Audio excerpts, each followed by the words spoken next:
മിസ്രിയിലെ രാജൻ അസീസിൻ്റെ ആരംഭ സൗജത്ത് മിന്നിത്തിളങ്ങി ഇളങ്ങും ദീന തൊളിരാജാത്തി. വെള്ളിനേഴി ഗ്രാമപഞ്ചായത്തിലെ കുളക്കാടാണ് ഞാനുള്ളത്, ശ്രീ രാജേഷ് കരിയാട്ടിനോടൊപ്പം.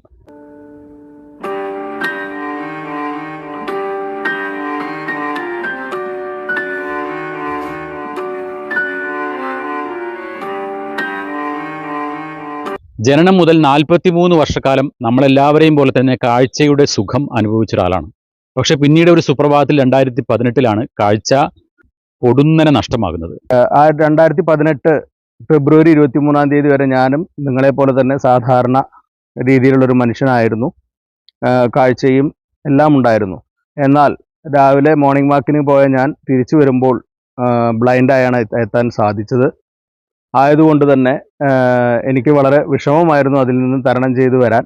എന്നാൽ Kerala federation of the blind എന്ന കൂട്ടായ്മയിൽ ചേരുകയും അവരുടെ തന്നെ കുണ്ടായത്തോടുള്ള ഒരു ട്രെയിനിങ് സെൻറ്ററിൽ ചേരുകയും കുറേ കാര്യങ്ങൾ അവിടെ നിന്ന് പഠിക്കാൻ സാധിക്കുകയും ചെയ്തു.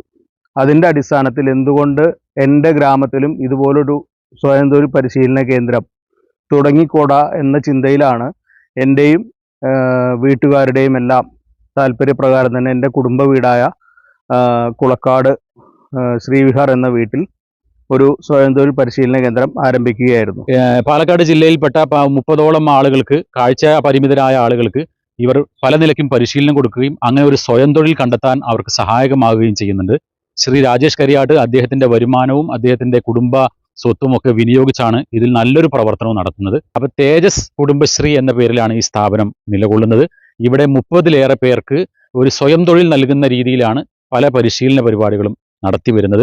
അവരുടെ കുടുംബത്തിലേക്ക് ചെറിയൊരു വരുമാനം കിട്ടുന്ന രീതിയിൽ ഇത്തരം കാഴ്ച പരിമിതരെ ശാക്തീകരിക്കുന്ന രീതിയിലേക്ക് അദ്ദേഹം വളർത്തുന്നു.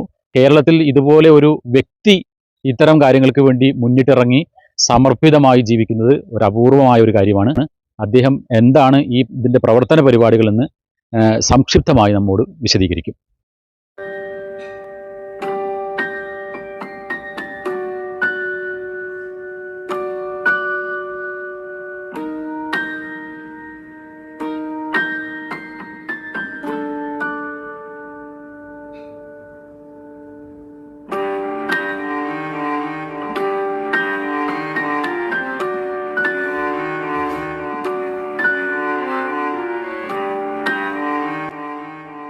പാലക്കാട് ജില്ലയിലെ ഒറ്റപ്പാലം താലൂക്കിൽ വെള്ളിനേഴി ഗ്രാമപഞ്ചായത്തിലെ 10ാം വാർഡായ കുളക്കാട് എന്ന പ്രദേശത്താണ് നമ്മുടെ സ്ഥാപനം സ്ഥിതി ചെയ്യുന്നത്.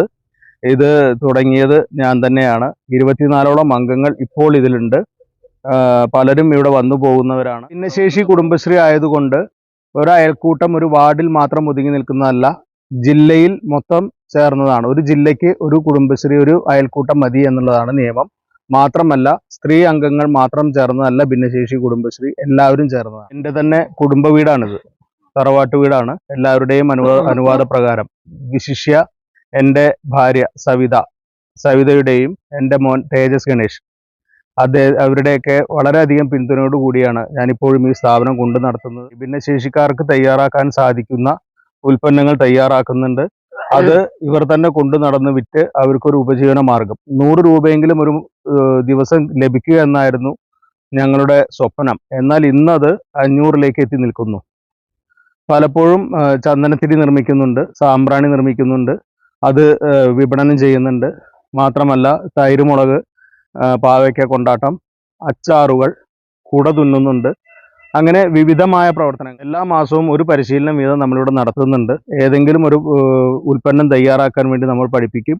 അതിൽ തൽപരരായ ആളുകൾക്ക് അവരുടെ വീട്ടുകാരെ കൂടി ഉൾപ്പെടുത്തി വീണ്ടും ഒരു പരിശീലനം കൊടുത്ത് ആ ഉൽപ്പന്നങ്ങൾ അവർ തയ്യാറാക്കുകയും അത് കേന്ദ്രീകൃത കേന്ദ്രമായ ഇവിടേക്ക് വരികയും ഇവിടെ നിന്നത് കച്ചവടത്തിനായി പുറത്തേക്ക് പോവുകയും ചെയ്യുന്നു. നമുക്ക് ലഭിച്ച ഏറ്റവും വലിയൊരു പ്രോത്സാഹനം എന്ന് പറയുന്നത് പെരിന്തൽമണ്ണ വലമ്പൂർ ആസ്ഥാനമാക്കി പ്രവർത്തിക്കുന്ന ക്യൂ സ്പൈസസ് എന്ന കമ്പനി, മൗലാന ഗ്രൂപ്പിൻ്റെ, നാലകത്ത് ഗ്രൂപ്പിൻ്റെതാണ് ആ കമ്പനി.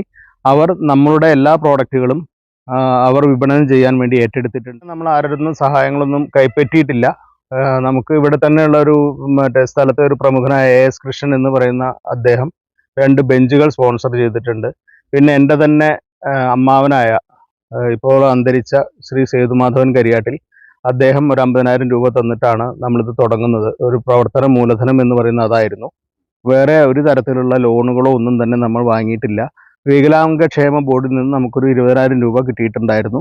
അതും നമ്മളുടെ പ്രവർത്തനങ്ങൾക്കായി വേണ്ടിയിട്ട് മാറ്റിവെച്ചിട്ടുണ്ടായിരുന്നു. നമ്മുടെ ഇടയിലുള്ള ഗായകർക്ക് അവരുടെ കഴിവ് തെളിയിക്കാൻ വേണ്ടി ഹരി തേജസ് എന്ന പേരിൽ ഒരു കരോക്കെ ഗാനമേള ട്രൂപ്പ് കഴിഞ്ഞ വർഷം ആരംഭിക്കാൻ സാധിച്ചു. ഉദ്ഘാടന പ്രോഗ്രാം നമ്മുടെ തന്നെ തൊട്ടടുത്തുള്ള ശിവക്ഷേത്രത്തിലാണ് നടത്തിയിരുന്നത്.